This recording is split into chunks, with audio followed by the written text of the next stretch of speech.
Hi, welcome to the ninth in a series of talks about new books in the RCHS library. The first book today is called Clap When You Land by Elizabeth Acevedo. In this novel in verse, a plane crash exposes secrets and brings together families who didn't know that they were a family. Camino lives in the Dominican Republic where she's studying with her aunt to become a healer.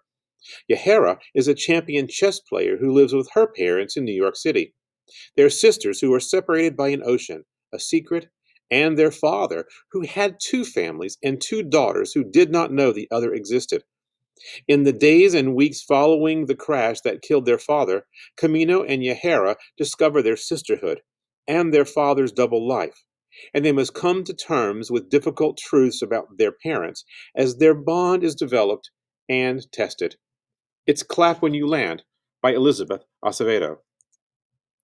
The next book is called Sanctuary by Paulo Mendoza and Abby Sher. In 2032, the violent death of a young girl at the Great American Wall near San Diego gives the authoritarian anti-immigrant president the right moment to shut down the media and launch the deportation force, known as DF, a brutal extension of ICE that operates outside the law. Vali, who is of Colombian descent, has lived safely with her mother and her little brother Ernie in Vermont since her father was deported. But now the DF is closing in. Vali is undocumented but carries a fake ID chip in her wrist that she uses to scan into her public school and into various government buildings. But when the DF seizes all of the laborers at her mother's workplace, the family flees towards California, which has seceded from the U.S. But they get separated along the way. Vali trusts a coyote to drive them to California and to freedom, but by the halfway mark of their journey they are on foot, hunted by drones and barely escaping an attempt to force Vali into prostitution. Death edges closer every hour as hunger, thirst, and injury sap their energy.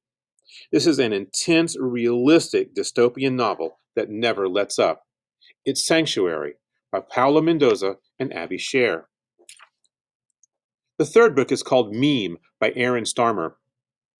Logan, Holly, Grayson, and Mika decide that their ex-friend Cole is too dangerous to live. After Mika breaks up with Cole, he becomes increasingly unstable and repeatedly threatens her with violence.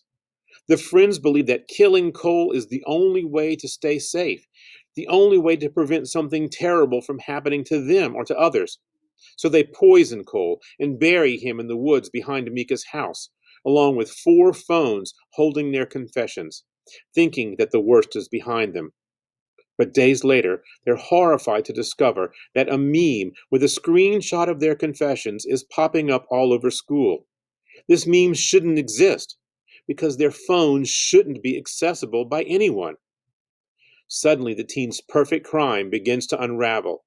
They begin to suspect everyone around them, including each other, and they doubt whether Cole has met his final end that night.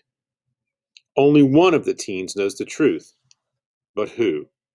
It's Meme by Aaron Starmer. Find out about these books and all of our books in the RCHS Library Catalog. A link to the catalog can be found on your Rapid Identity page as well as on the RCHS Library webpage. And for more information, you can always contact us. Thanks.